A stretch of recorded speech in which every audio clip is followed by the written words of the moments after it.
Rudolph Ware. I go by Butch. You might find me under the name Butch Ware. I'm a history professor at UC Santa Barbara, and I'm running with the Green Party for Vice President of the United States of America, alongside with my running mate, Dr. Jill Stein. This is a very interesting pairing.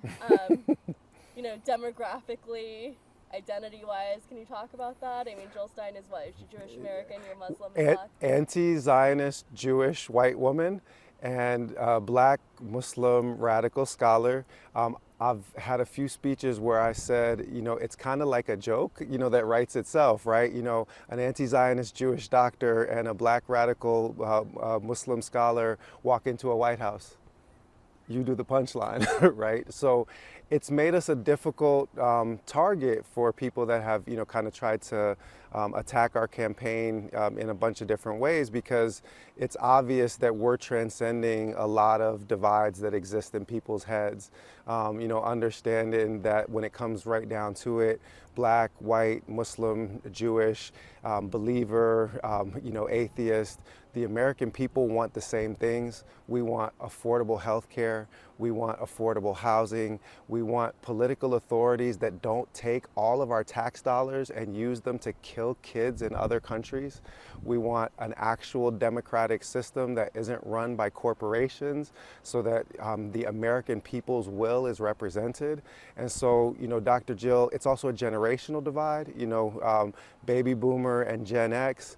And so, yeah, we're a tough target, for people that have wanted to come after us. But people have come after us because the Green Party in this electoral cycle is seeing polling results and, kind of popular response that hasn't been seen in a third-party candidate since Ross Perot in the 90s.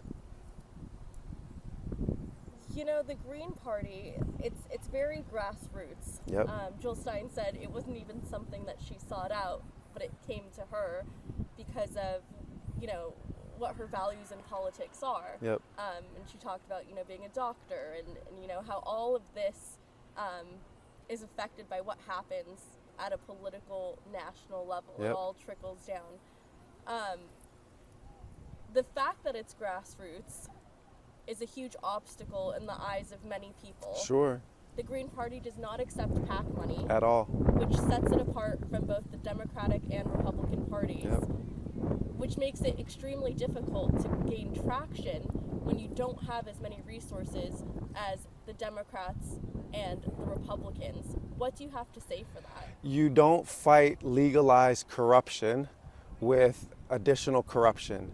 You fight corruption with integrity.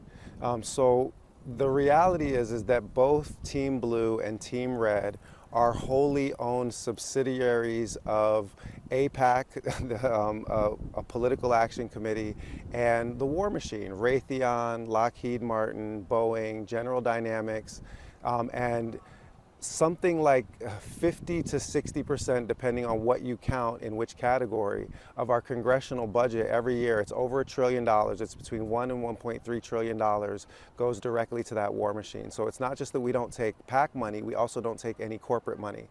And what we have now is a political system where the one who spends the most wins. 90% of elections are decided literally by who spends the most money.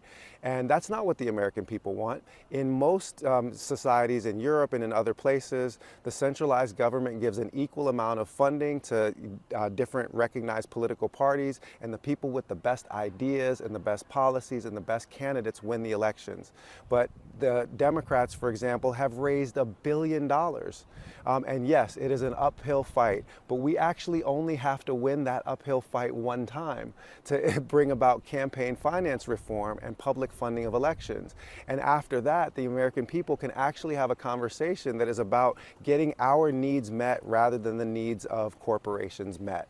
The last thing that I'll say on this, particular topic is that, there's this revolving door, from lobbyists for specific corporations and special interests into Congress and then out of Congress. There is a kind of collusion between the political class and the corporate class. But let's be blunt about it. Also, the media is incorporated in this as well. Corporate media now really gives airtime only to those candidates that are working for these corporate parties. So just even the fact of getting on the air for an interview interview like this one is a struggle for third-party candidates. And the truth is that the American people have said time and time again, it's now 63% of Americans say that we need a functioning third party because the two parties that we have are so bad at their job, right? 70% of independents, 53% of Democrats, 53% of Democrats, 48% of Republicans. This is actually what everyone wants. But then when we come and give it to them, they say, oh, well, you can't win. You're throwing your vote away by voting on a third party. Well, do you want a counterbalance to these corporate parties or do you not?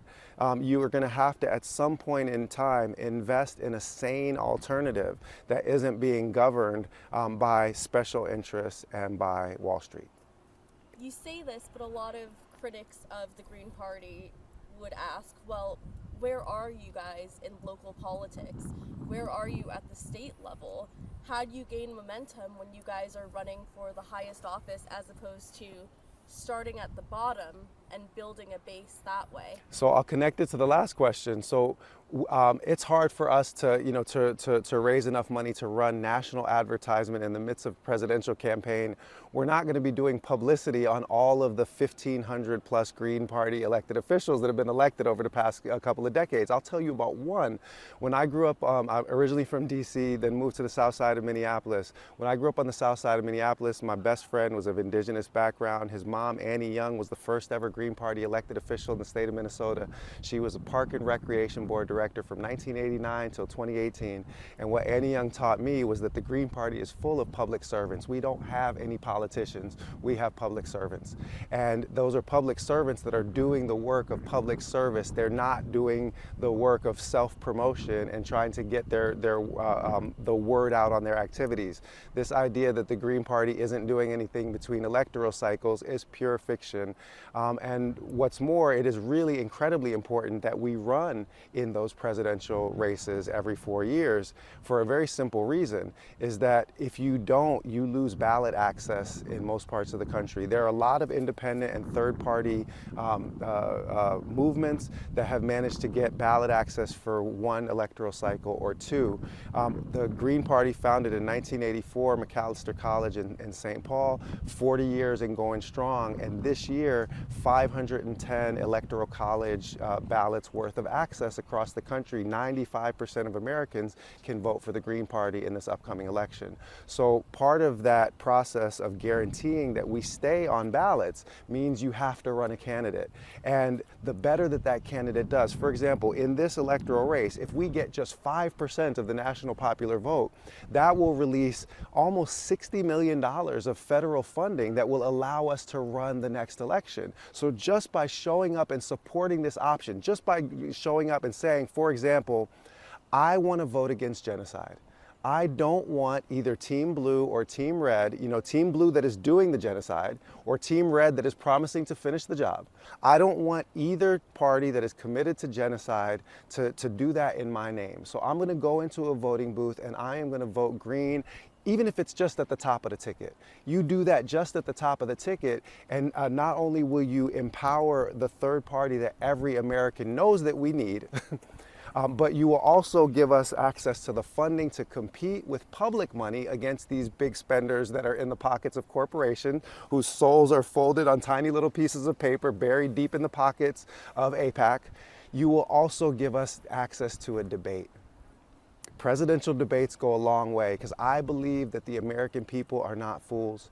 I believe that this culture war that they have ginned up between liberals and conservatives is a distraction that is designed to keep us in fear, that Americans of different kind of backgrounds, Muslim, Jewish, people of faith and people of conscience, people of wealth, people that are still in poverty, all want the same basic things. Affordable housing, safe communities to live in, right? Medical coverage so that if you get cancer, God forbid, that you don't go bankrupt within 2 years, as is the case for a majority of Americans, right? We all know this system is broken and that it is not designed to serve us, but we've been conditioned to believe that we don't deserve anything better, that we can't ask for something better. But the reality is that is not true. We can literally just invest in building, a party that is going to try to stand up for protection of the people, the planet, and the peace. And those you will find on every single Green Party poster. People, planet, peace. Protecting the rights of people, every kind of person, wherever you are on the ideological spectrum. Protecting the planet, right? The ecological destruction that is being set loose by these corporate parties is threatening our very existence as a species. It is destroying our shared natural environment. They want to keep cashing checks. Where are they going to spend them when we have raised the temperature 4 or 5 degrees Celsius and our oceans are practically boiling? And especially the peace. We have to realize that right now America is engaged in endless and perpetual war for profit, and it does not serve our interests. Instead, it leads to lots of resistance from people that feel like the United States of America is an imperialist presence in their lives.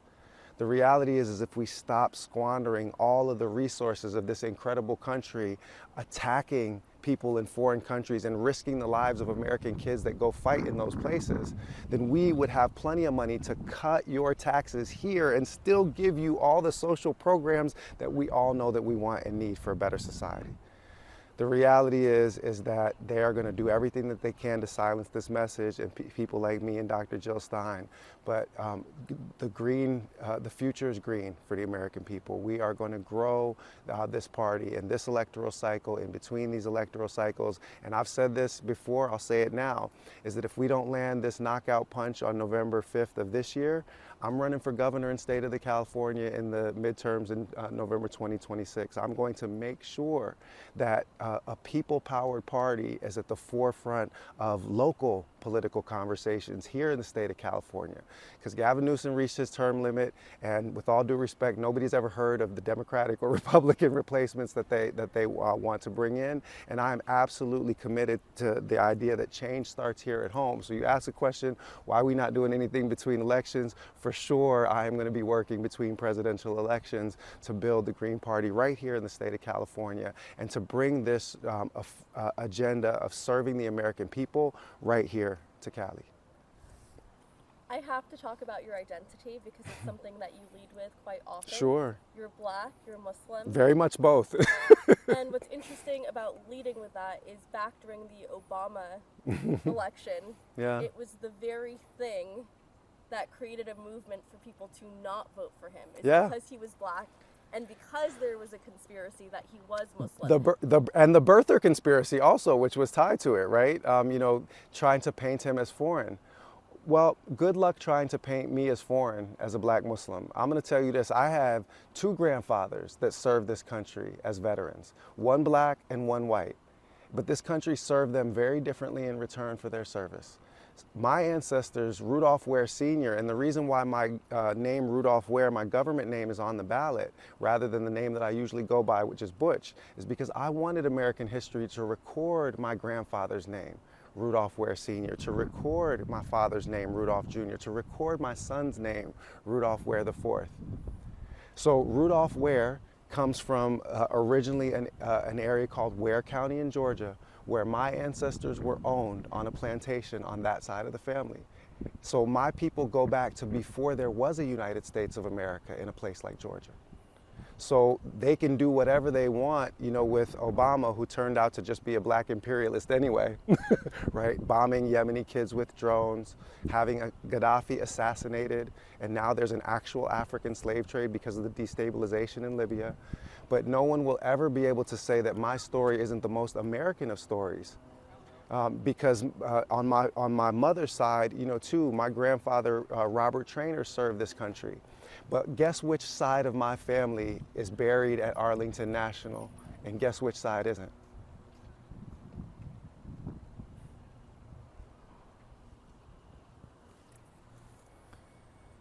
You come from a family of veterans.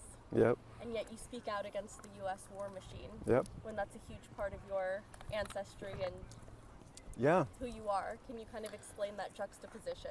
Absolutely. I was recently at Arlington National to pay my respects to my grandmother. Nan Blandpede Maxey was the name that she had when she passed away. It's my mother's mother. And when I looked out on those rows of tombstones, those young men, and they were mostly young men in that time, that were fighting against the Nazis in World War II, knew that they were fighting against evil. It dishonors their legacy as people who fought against Nazism to now have wars for profit that are fought for Halliburton and for Raytheon and for Lockheed Martin instead of for the security of the American people. Those boys could be put in the ground and be at peace and at ease. But what about the kids that fought and died in Vietnam, going to fight for a colonial war when the Vietnamese people had just gotten free from French colonial domination, and because we were afraid of communism, we decided to subject them to mass murder and genocide in their own homes. So our kids go and fight and die for what? Again, what happens, Gulf War, first Gulf War, second Gulf War, Iraq, Afghanistan. What are these wars for? Why is there always another one happening? And the reason is war is big business now. Eisenhower, Truman, they warned against the military-industrial complex and said that eventually it will be calling the shots. Well, where are we now? Those corporations get paid no matter who lives and who dies. And these wars are no longer about keeping Americans safe. In fact, they make the world a much more dangerous place for Americans. 9/11 was the destabilization that we had set loose on the Middle East for generations. As Malcolm X said, that's chickens coming home to roost. Right? You cannot sow violence for profit out there in the world and then expect that that violence will not come back upon you here. We can make America safer and more prosperous if we would just stop squandering our resources on state-sponsored terrorism abroad. And that's why on a college campus like this at UCSB, these young people were making an encampment. And that's why there's been this effort to tamp down on speech on these campuses, because people understand that these young people have had enough. And if they get the chance to have their voices heard, they're going to want things a different way. They want to actually be able to afford a home. They want to be able to afford a car. They don't want all the wealth going to the top because it's used for corporations that are bombing kids to death in their sleep or incinerating them in tents. So we can ask for more from our elected officials. And I don't see any incongruity I work with lots of veterans that are anti-war activists because they have seen up close the horrors of wars that were for what? So that Halliburton stock could do a little better, so that Raytheon stock could do a little bit better. It makes a mockery of everything that those young men and women that served in World War II fought for. There is this narrative, whether it's accurate or inaccurate, that our military here in the U.S. allows us to have the freedoms that we have today. Yeah. And it's something that's perpetuated by the Democratic Party and by the Republican Party, and it's something that resonates with millions of Americans whose families are military families. Mm-hmm. What do you have to say to them when they have gone to war, they have put in their hours of service for this country? Well, yeah, and as I said before, in previous eras, people did go into service for this country, and now essentially they go into service for the corporations that now make policy decisions for either party, for either Team Blue or for Team Red. My grandfather, Robert Traynor, worked in the defense industry. So, but the issue is that this is no longer defense. Dr. Jill Stein has talked about this. We have 800 military bases around the world. The next country in the world with the highest number of military bases has about 35. Let that sink in for a second. 700 of those 800 military bases, people will admit, generals will admit, serve no strategic or tactical purpose. They don't make Americans safer in any way. And yet they antagonize people in those societies with the specter of American imperialism. You could pull in your first year in office as the Green Party 700 of those bases out, and you would still be the safest country in the world. We have a military budget that is the equal of the next 10 countries in the list together. You could cut the American military budget by something like 80%, and you would still be spending more on defense than any other country in the world. When will it be enough guns? When will it be enough bombs? When will it be enough missiles? When will it be enough nukes? It will never be enough for the people who make money off of those things. And when people are going straight from Raytheon right into the Department of Defense, who are they making their decisions on behalf of? The American people or the shareholders? The truth is that America will be a much safer place when we are not destabilizing and terrorizing the rest of the world. Something like 80 CIA assassinations or military juntas that are designed just to destabilize places so that we can extract resources for cheaper. None of that is good for America. None of it. Green Party does not get a lot of coverage in the media. Yep. The election is seen as a race between Republicans and Democrats. Green Party also gets a bad rap for being a spoiler, especially in places where the race is very close, swing states like Florida. Yep.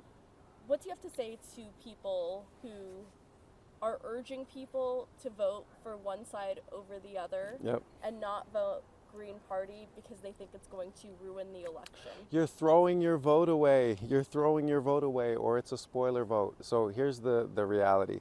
The reality is that the Green Party has had as part of its platform the abolition of the Electoral College for decades. We should abolish the Electoral College. There should be no such thing as a swing state, okay? You don't have a democracy until every single vote counts. The only reason why we have the Electoral College is because the southern slaveholding states wanted to be protected of having slavery voted out of existence by the northern non-slaveholding states. So they created this thing called the Electoral College, which means that a state, with a very tiny population like Wyoming will have a disproportionate power against a state with a large population like California. So as long as and it should be said that the Electoral College was founded to disenfranchise black people, okay? And now it disenfranchises everyone because unless you live in one of those swing states, your vote doesn't count anyway. Your state is going to go blue or red essentially based on demography, more or less. And so if you're in one of those states, the only way you're not throwing your vote away is by voting for the third party that we all say that we want and that we need. If you are in California, unless there is some miracle surge in the Green Party, this state is going to go blue no matter what you do. So do you want a third party to be the check on the genocidal blue party, or do you not? If you are in, a firmly red state, like Florida has become a firmly red state, do you want a check on the racism of Donald Trump, or do you not? Because I don't believe that all Trump voters are racist at all. I know that Trump is a racist. And I know that the white supremacists like Trump because he says racist things. But I think that most Trump supporters don't see a difference between blue criminals and red criminals, and all other things being equal would rather pay lower taxes. So wouldn't you like to have a party that can tell you, I'm going to cut your taxes without having you stand next to a racist? And wouldn't you love, Trump supporter, to have a party that isn't going to call you racist like the Democrats do? Because I understand that this is just liberal talking points. The Democrats like to feel like there's no racism in their party. But the fact of the matter is that there is racism in both of those parties. And like my baseball coach used to say, every time you point a finger at somebody else, that leaves 3 fingers pointing back at you. So I think that this culture war and these talking points that divides people into blue and red and liberal and conservative is fear-mongering and distraction, and people should vote for what they actually want. Since when did you stop choosing a thing just because you thought it wouldn't win? At some point, you are going to have to vote for what you actually want rather than what you are forced to settle for. And both parties are telling you this is just the way it is. And the only reason it is that way is because we have internalized it and accepted it. We're like victims in like an abusive relationship. Like, I know that I didn't get you that health care that I promised, baby. And I know I spent it all on guns, right? All on weapons. And I know, that I didn't pay the rent. We have a housing problem, but I promise I'm going to take care of you. And don't go out there. Those other people are even worse. And that's what both parties do now. Team Blue says, but Trump. And Team Red says, but the liberals. And they manipulate you on the basis of fear. The Green Party is about a politics of hope and abundance. We believe firmly that if we allocated our resources better and had people that were responsible to the American people rather than to corporations, that we could take care of everybody's needs and build a just, equitable society wherein people that have all kinds of different ideological positions on the spectrum can have their persons and their beliefs respected. But you guys have not won yet. Nope. So what's different about this year? What's different about this year is that the 18 to 29 demographic is actually voting. We see, increased intention, and also in the early results. The young people that are fed up with genocide, the young people that are fed up with having their tax dollars, misappropriated and used on foreign wars. You have all kinds of people that are opting out of this duopoly, this monopoly that has a blue face and a red face. And we may not have the strength to win this election, but we absolutely can get to that 5% that will give us a great shot in 2028. And I'm telling the people here, locally, that I am in this struggle for our freedom as American people to stay. I'm going to take it for the governor's mansion in 26, and don't bet against me in 2028. So this is really about the long game, about the bigger picture.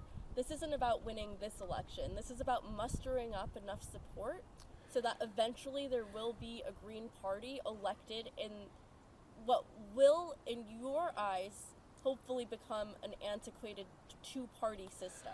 Yeah, I mean, what I truly, so first of all, I was in Minnesota. I mentioned that this is my second, hometown after DC, when an independent candidate won the governor's mansion, Jesse Ventura. And Jesse was a, former professional, wrestler. I'm a pretty big guy. I bench 225 for 30 reps, but my weightlifting is not professional wrestling. It's intellectual heft. And I'm here to tell you that I absolutely can run a campaign that will bring the Green Party to power in the state of California effectively. It has been done multiple times, and I have no fear whatsoever in executing that game plan, because we know that there are multiple constituencies of different socioeconomic, racial, and ethnic backgrounds that are all fed up with this system as we have it now. And so, yes, it is absolutely about institution building. And I will say this, I would not have gotten on the campaign 11 weeks ago if I didn't think that there was a chance that we could win when I came aboard. And I was willing to take that puncher's chance and to, risk the comfort of a nice, peaceful campus environment like this to get attacked, with slander in the media, because I believe that firmly, that the American people, all of us, deserve better than this. And I am absolutely willing to get into the trenches and do the work of building this party as an alternative, because we all know that we need it, and somebody has got to be willing to do the heavy lifting to try to get it done. So I never in my whole academic career talked about politics, but I've been trained in policy, I've been trained in history, and I've been a public servant, an activist, and an organizer my whole life. And I like to say the Green Party don't have no politicians, we have public servants. And it's about time we restored public service to elected office instead of the politics of politicians. Last question for you. Sure. What's going on here today? Why are we in Santa Barbara? What's the point of getting this space? It's very, very good. So we are in Santa Barbara now, not for a campaign event, but in my capacity as a UC Santa Barbara faculty member in the history department, and as the director of a research initiative called Israel. I'm holding a conference called The End of Empire and the Future of Freedom. And we have people from multiple different political parties, political affiliations, journalists.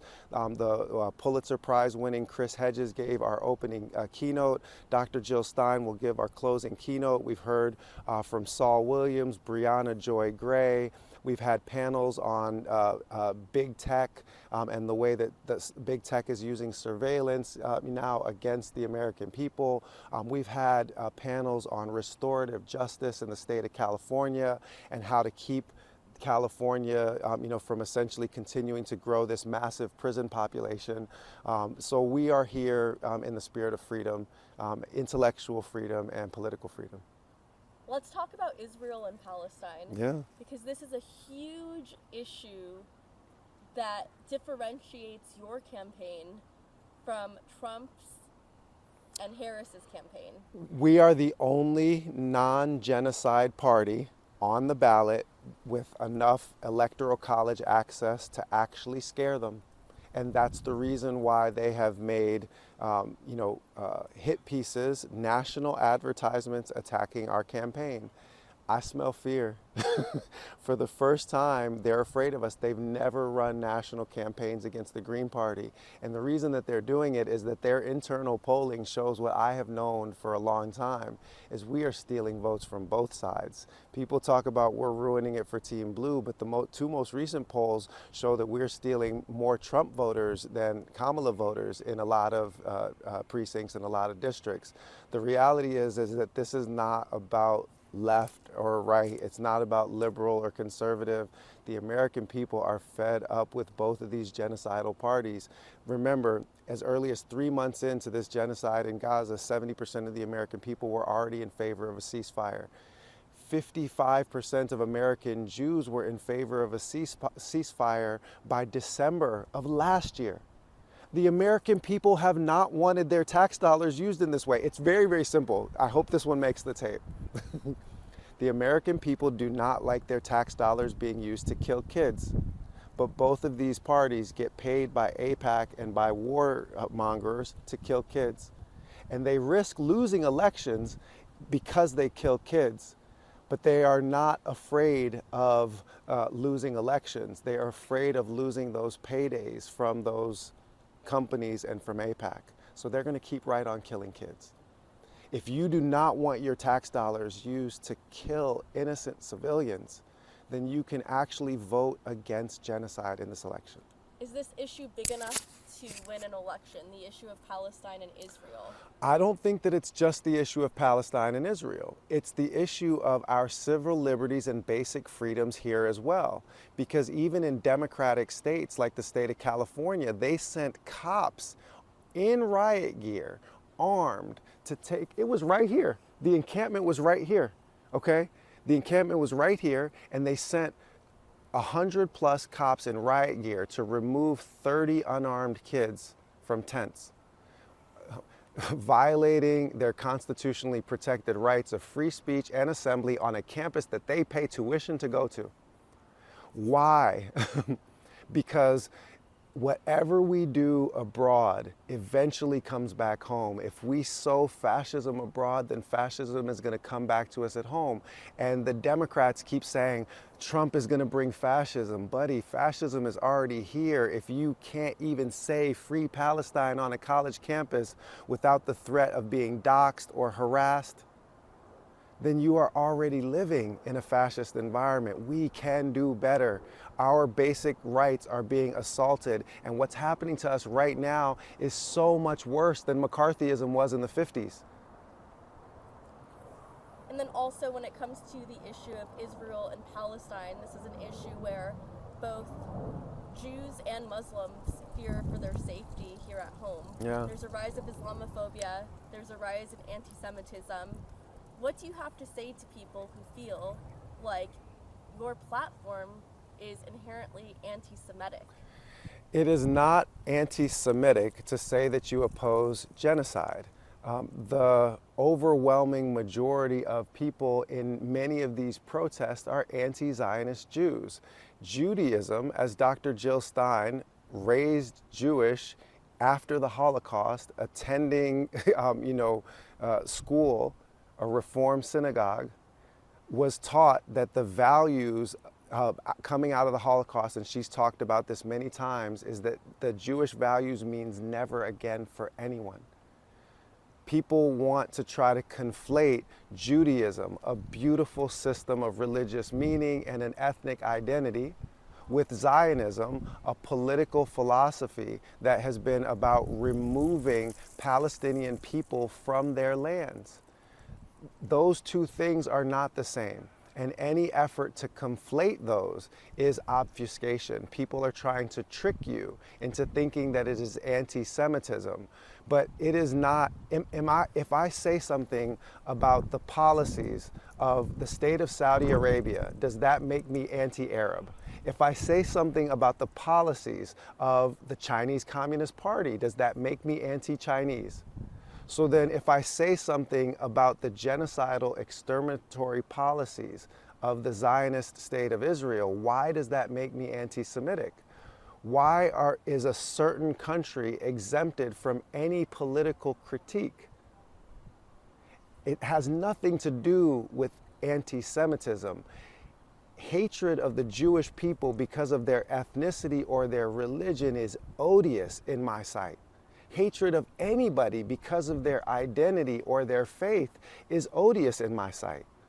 But what is more odious still is exterminating people on their ancestral lands so that you can put up houses on their graves. And that is what is happening in Palestine right now.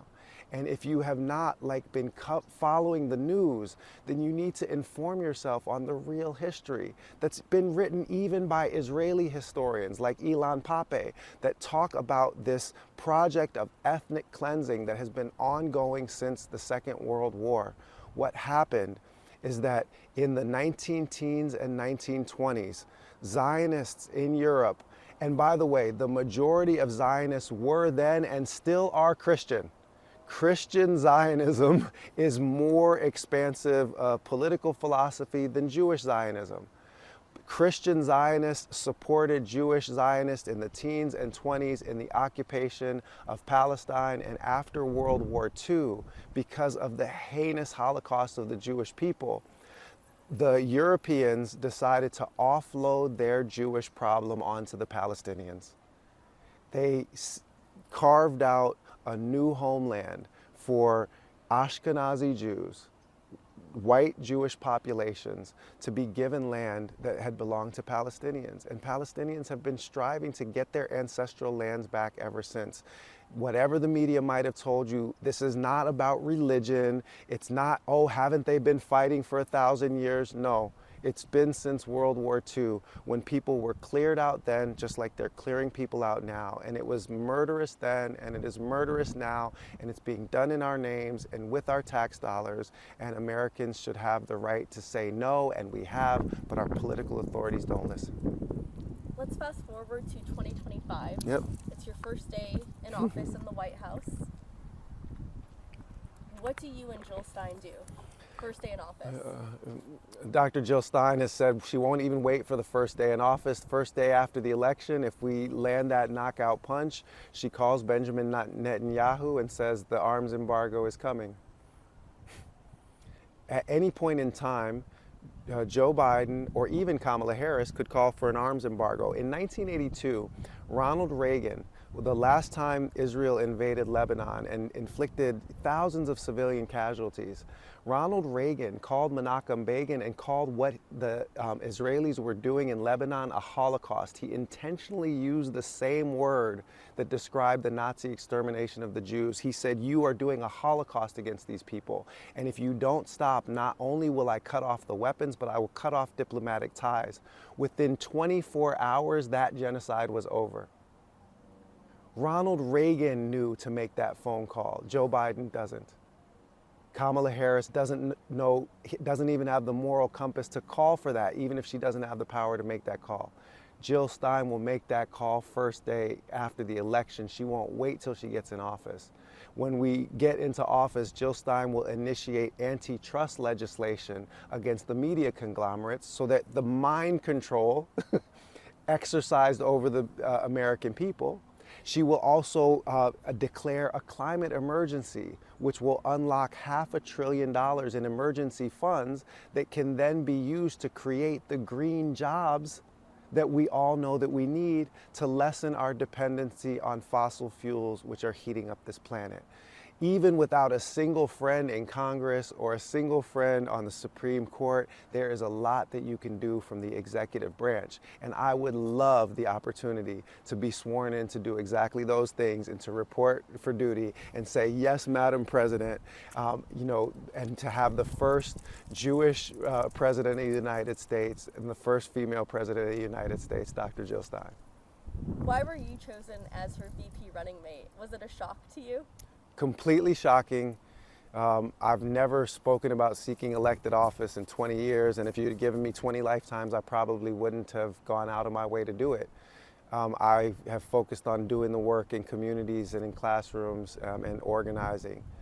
But I realized that all of the things that I've done, in my career over these past, 3 decades have been things that translate very well. It's organizing work, it's communicating work, it's teaching, it's institution building. I was, operating multi-million-dollar international grants across 4 continents in my first year as an assistant professor when I was 30 years old, 20 years ago. And I realized that putting together those kinds of teams and really working through policy questions, they're the same basic skill set. And I really think that the American people deserve qualified leaders, leaders with imagination and intelligence and integrity. And I don't think that either of these 2 parties are giving them that. So I was surprised. And after I had time to process it and get over my initial rejection of the idea, I realized that there was an opportunity, just as some of my forefathers have been called into service, that there was a service that I could provide, not to make America great again, but to make America work for everyone. Have you ever seen Harry Potter? I'm not a Harry Potter fan. My daughters have all the books, though. Okay, the only reason I bring this up is because in the first book and movie, Harry Potter and the Sorcerer's Stone, or Harry Potter and the Philosopher's Stone, Yeah. the main professor says, he who seeks the stone and wants it cannot use it. Can never have it. But he who doesn't want it can have it. So one of my teachers in West Africa, he said, when I asked him about this opportunity, he said, it is not for an elder to leave a staff lying in the public square where anyone might come along and take it and use it to strike the people. He said, better to take it up yourself for safekeeping and to safeguard the people against the hands of those who would strike. So the best, authority is best vested into somebody who has never actually aspired for it personally, who would do it for service. But once tagged into a fight, then I'm going to keep fighting to win. And I really think that the American people need to get this win. We've been taking a lot of L's lately. Who knew you could learn so much from Harry Potter? My daughters, because they were big Harry Potter fans. And thank you for that one, Mina.